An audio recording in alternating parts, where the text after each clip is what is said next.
Boker Tov, Yom Tov, Zoharim Tovim, and Laila Tov, no matter where you're at. This is Carrie, and I am going to speak from my heart today, but I'm also going to show you some proof of a scripture that really came to mind this morning, especially in regards to what we are seeing in this current state of affairs. You may have used this verse before, or you have probably heard others speak it, saying, "Hope deferred makes the heart sick." Right now, the most important thing that we can all be doing is working on our spiritual growth, and anything outside of that is just distraction. My husband and I have said for 4 years now that we felt that the administration that seems to be on its way out was put into play to raise the hopes of the people in order to dash it at the end. Now, I don't know how this thing is all going to shake out and settle in the end, because right now I am focusing on my spiritual advancement and assisting all of you in your spiritual advancement. So, although I'm aware of what's going on, and I do follow that kind of stuff, I know that it isn't part of me. It is not my reality. It's a game that they're wanting us to play. They want to keep us on the chessboard. They want to keep us into elastic potential energy, which is an incredible amount of anxiety. And it's not helpful to any of us. In fact, I want to show you something here. I think this is worthy to take a note at. I've mentioned the Hawkins scale to you before, and it's a level of consciousness. And it's interesting because when I take a look at this, you can see that the way that they have put it is the alpha and the alpha and omega, which is a Greek phrase, the beginning and the end. And really, it should be written in the Aramaic form, Hebrew form, which would be Aleph and Tav. From the Aleph and the Tav, the first letter, the last letter, the beginning and the end, which is dealing with consciousness. So let's connect that to the book of Revelation, the book of the revealing of the Christ consciousness. That's what this is connecting us to, the Aleph through the Tav. If you take a look on the left-hand side of this picture, you can actually see how low vibrations in the consciousness scale are when it comes to grief, apathy, all of those kind of things that people might be experiencing right now because of what it seems like is happening. On this scale, I kind of like this one a little better. Of course, you can't see the bottom part, I got cut off, but it's same numbers. Shame is 20, very low on the consciousness scale. But even if you're in the place of you're in anger right now, because of what's happening. Notice how low it is on the Hawkins scale. It's 150, and what we are shooting for is the thousandfold Christ anointing. We want to get to the place of enlightenment, which is an extremely high energetic frequency. And, you know, for some people right now, they may be looking at the place of courage, where they're having to face certain things that maybe they don't want to face. Because really, going within, where the answers all lie, takes courage. It's not for the faint of heart, because you find things that you may not want to see about yourself. And we have spoken repeatedly in the last, I don't know, well, since we switched in the epoch, about how everything is experience. That if we keep holding it to good, evil, black, white, all those places of duality, then we're going to hold ourselves to lesser vibratory frequencies, and we are not going to hit enlightenment. So I wanted to go over with you today this verse about the hope deferred makes the heart sick. Because I think that we are at the place where we need to be lifted up into a different state of mind instead of the one that they're trying to keep us in right now, of fear and low vibration, that we have all of our hopes dashed. And that's a great way to segue, because the very first word is hope. Now I want to show you this. We're going to go word by word, and I hope you guys stay tuned and listen to this, because if you're needing a heart change and you're wanting something to give you hope, this should change your mind. As a man thinks, so he is. You define your reality by what you think from the place of your heart. And look at that. One of the words we're discussing is heart. So let's start at the top, hope. Hope in this verse is the word techolet. And if we root it all the way down, let's take a look and see what it says. It's expectation and hope. It's from the Hebrew word yachal. And yachal means to wait. Again, tracing it down through from Strong's, to wait, to be patient, and to hope. My husband got a word a couple months ago to remind us that we're in the place that we just need to wait a little bit longer. So this verse is very personal to us in our household, to wait, to be patient, and to have hope. For us, hope has not been deferred whatsoever because we do not put our hope and trust in the people. We put hope and trust in our own ability to achieve Christ consciousness and that others are doing the same work. I haven't put it into a legal system, government system, because what we are facing is a problem that is within us. It's a spiritual problem. A spiritual problem in much greater depths and degrees than just turning to Jesus for the answer. We need to go within and start doing the excavation work that is necessary to put the light and compress the light in so that we can bring forth unconditional love. Now the root of this was Yod, Het, Lamed. Now notice what they've placed in here in the written form. We have the Tav Vav on the front and the Tav on the back. So this has to deal with mother and father's teachings. So we go back to the scripture and see where it's at pinned. We will see that this word for hope shows us that you have the mark of mother's sine wave signature frequency, which is the golden rule, which means that you are now in that place of humility and teachability. And these two symbols here are the constituent letters that make up the sign or the mark. So if you go into Ezekiel and it says mark everyone on their forehead with the mark, you're looking at it right here. This is the mark, showing that you have a sine wave signature frequency change, and in this measure and fashion and form, through the Tav Vav, it means you are exempt from judgment, because this portion you have matched the mother's golden rule. But this also has a Tav on the suffix, which means you have matched the father's measurement, which is unconditional love. So hope, to find and to have hope, you must go through the two paths, mother and father. And if you are having difficulty right now and your hope has been deferred and your heart is sick, then I suggest to you to start taking a look at what's going on the inside. Start studying the letters, the languages of light, so that it can bring and restore hope within you. Because the whole purpose of this is that it would instruct you. There are those that are going to be set apart from those that are on the inside and those that are on the outside of the covenants of promise. And those that have decided to set themselves apart, they have a teaching shepherd that has come into their life, that is teaching them in the way of light, urging and goading them to go through the door of their inner man so they can find exactly what they need to deliver themselves from the things that are making their heart sick. Let's take a look at the word deferred here. And to me, the numbers are definitely not an accident. We have a 4 and a 9. So the 4 and the 9, when you add them two together, that is the number 13, which is the number for love, ahava.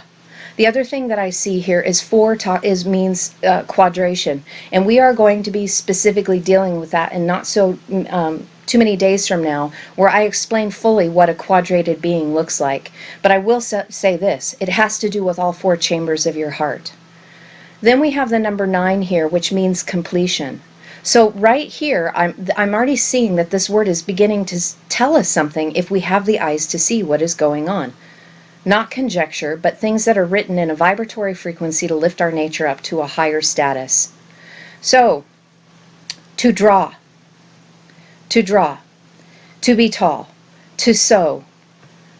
Now, if we go into some of the other words, in fact, I'm going to show you this because it's just easier. Instead of going through every single Brown Driver Briggs, I'm going to just scroll over here so you can see this.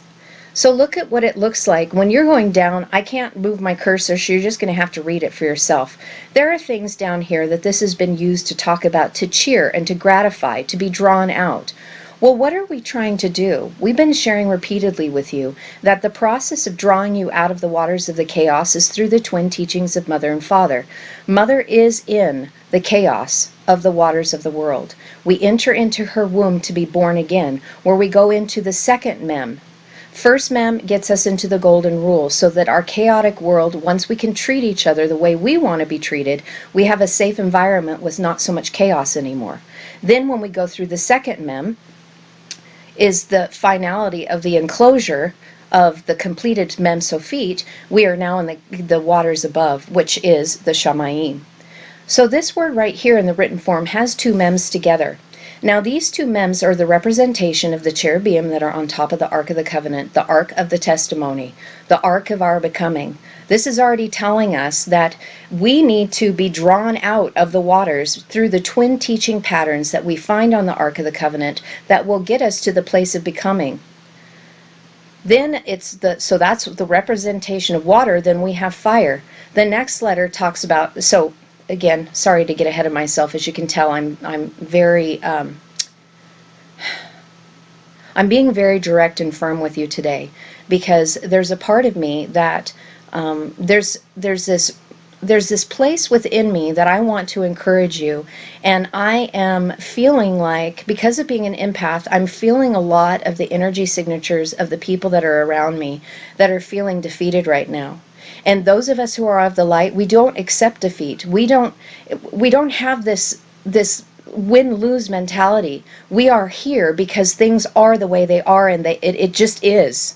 We are here to shed light, to lift people up a little higher. So I'm using a firmer tone today because it's important that we grab a hold of this and not allow this lesser narrative to draw us down, because we're here on assignment. We have a job to do, and we've got to get it done. We need to change our mind. We need to pull our heart out, our mind, our consciousness out of the waters of chaos, and allow the purifying fires, the sheen, the two twin fires, to burn up everything that would make us fearful and get rid of that darn beast ego nature that is controlled and manipulated. That has nothing to do with getting us to the place of Christ consciousness. In fact, it'll always hold us back from it. How do we do that? Well, we bend ourselves to cough pay, the constituent letters that make the cough. We bend ourselves and allow our cup to be filled up with the language that brings forth revelation. So if you are digging in places to try to find inspiration, that's fine. Go find your inspiration. But if it isn't something that is putting into a tangible mode of action, change will not occur without action. You must do something. And I'm not talking about some of the things that the Patriot movement is calling for and has been calling for. If what happened yesterday with the Electoral College didn't go the way that they wanted it to go, I'm saying remove yourself from that game and focus on your inner work in achieving this Christ consciousness, so that the whole consciousness of the planet can be lifted up instead of being kept in the beast ego of fear. So if you empty your cup, because this is an empty cup that's ready to be full, you are wanting to grasp a hold of the power that comes from the words that bring revelation, so that you can be revealed in having it, and it will reveal something to you, to draw you out. Remember, they put the word deferred, but hope is what draws you out of the place where you are sick. We're moving on to the next word. Before I do that, let me show you. So, makes the heart sick.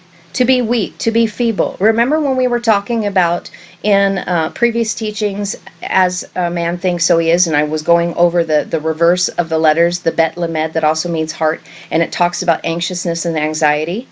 Okay, well, there's a reason why we have the lamed bet here instead of the bet lamed. And this is why this is critical that we see this, because the translators wanted to take you and put you in a different path than what is really being written. So in making the heart sick, it means to be grieved or to become sorry, to pray and entreat and beg. There's been many people that are begging that God would do something to be able to make this outcome of the presidency go in the way that they want us to, that they want it. But again, our problem will not be solved through politics. It never will. It's a heart condition within ourselves and a lack of our elevated consciousness that is holding us back. And it's time that we do something about it. And if you haven't gone inward, it is definitely way past time to do that. You should have been doing this a year ago when all of this started. But it's never too late to start the journey now. So let's go in now and see the fuller. Let's see what Strong says about this. We're going to go down. Okay, to be rubbed or worn. I bet some of you are feeling pretty rubbed down and worn out right now. You're feeling a little weak. You're a little weary. And you're putting forth prayers. You're entreating God because you're grieved right now. Those are all low scale vibrations. That's why I brought up the Hawkins scale, so that you can see where they are. Despair. Grief. Look how low they are. 75. We're trying to shoot for 1,000. So Ken has showed you beauty for ashes. So everything is burning up right now, and that joy comes in the morning. Where's joy? Joy is up at 540. That's a lot closer to where we want to go than being down in the dumps at 75. All right. So now let's take a look at this. Let's see how it's written, so we can see what it's saying to us. So remember, this was all about us being drawn out of the waters of chaos so that we can have something else happen to us within our heart. What do we have here?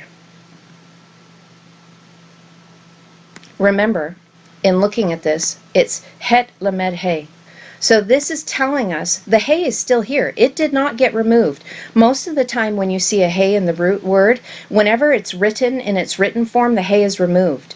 This is telling us that the revelation that comes from Mother and Father's teaching is what's going to take us and draw us out of being in the place where we are in grief and we're in despair because of what's going on in the world around us. And how do we do it? It's an added mem.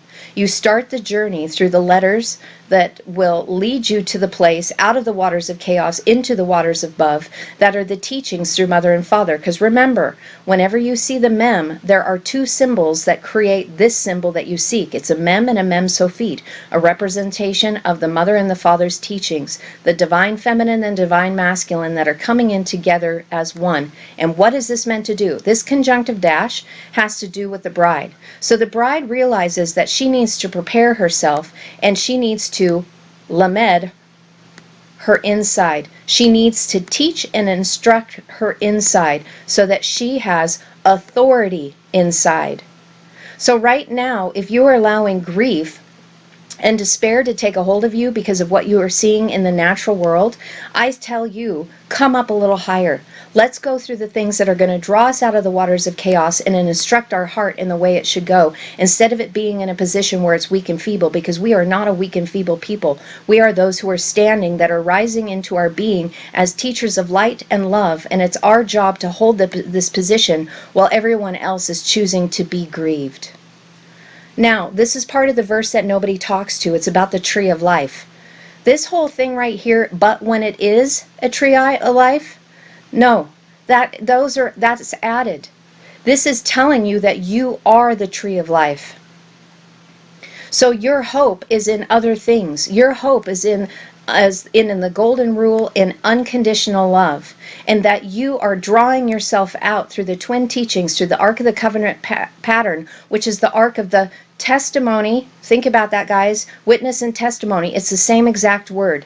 To be a witness and a testimony, the two witnesses that come to draw you out to bring forth the revelation, so that your heart, which is crying out because you are in grief, that revelation will be there so you can instruct your heart to raise you up, to have an inside authority. Because why? You are the tree of life. And when you connect to Mother in her sense of humility and teachability, you will then begin to have the eyes to see, to find the path, to start your journey in order to be able to desire that of life. And look at this. This is Chayim. This has a diamond on top of a dual yod. These are two visions that have become one, that are a gift from God. Those who have life, those who have chosen to be set apart through covenant from those that are on the outside of the covenant. We have the Ark of the Covenant pattern. We have the two cherubim on top, and now we have a Yod Mem. A Yod Mem means that you have the power, means, and direction to go into the waters that are set above, to be a representation of the sea of humanity, which this right here is a representation of the Queen of Heaven. So as a tree of life that has the inward authority, that authority on the inside, you can see the journey. You can see the journey that has been taken place in the earth, because you are of the living and you're going to complete it. You are a gift from God. You are the Queen of Heaven representation, which are of the righteous. You have desired the instruction of the golden rule, that this would be manifested on earth, that others would treat others as they want to be treated, that we would have the honor and authority and character, that we be civil to one another, that we would be loving them the way that we want to be loved. And why? Because we know that we are all one and we've connected ourselves to that revelation. This is the desire of everything that we've wanted, and this is what we want to establish first as the golden rule. And once this is completed, once you've got the mark of the Mother's Covenant and you're walking in the golden rule, knowing that you are one, you are now connected to full revelation. This is a breathing one. This is one that inhales and one that exhales, that has the fullness of the Spirit connecting together as one who is living, that is of the breathing, that has the desire for this oneness unity, and they are and will receive the Father's teaching. This is the word meaning to come and to go, to enter into. So what are you doing? You're entering into that which you built, the Bet Tov, the 222. You are building love in the sense of oneness. You are going to come and go, and you're going to be teaching people the revelation of the Father's teaching and be revealed as the Father. Because the Father is coming. The representation of the Father is going to be walking on earth again as those that are the representatives that are the tree of life, that are walking in light and love, and they will be showing people a better way, a more excellent way. The only thing else that I think is worthy to talk about here is that our desire is very important to see this thing happen. And this is why my husband and I are putting these things out here, so that you guys would desire a different outcome than that is what they're trying to hold us to. They want to keep us in the place of fear and anxiety. That's 100 versus 1,000. So I am asking for those of you to stand in what you already know, in your place of your beingness, knowing of who you are and why you are here as teachers of the light and that are of love, and that we continue to do what we do and not allow this stupid monkeyscape that's around us to draw us into something, anything other than who we are and what our assignment is. I'm not going to apologize for the forcefulness of my voice, because I'm a standing one, and I'm calling you to stand with me in a different measure than the way that the patriots are wanting to have people stand. We are doing it through the sense of love, as in unconditional love, as a group that have been united so that we can say we and our Father are one. This is how we change it. The boot of the oppressor always makes those who are oppressed rise. I am not in apathy. I am in the place where I am rising up into the likeness of the one who came before, and I am speaking love and light to the rest of you, and I'm calling you to come up a little higher, just as I am choosing to do this day. I love all of you. Let's have a great conversation, and let's hold our position as the standing ones who are for love, joy, and peace. Shalom, shalom, and namaste.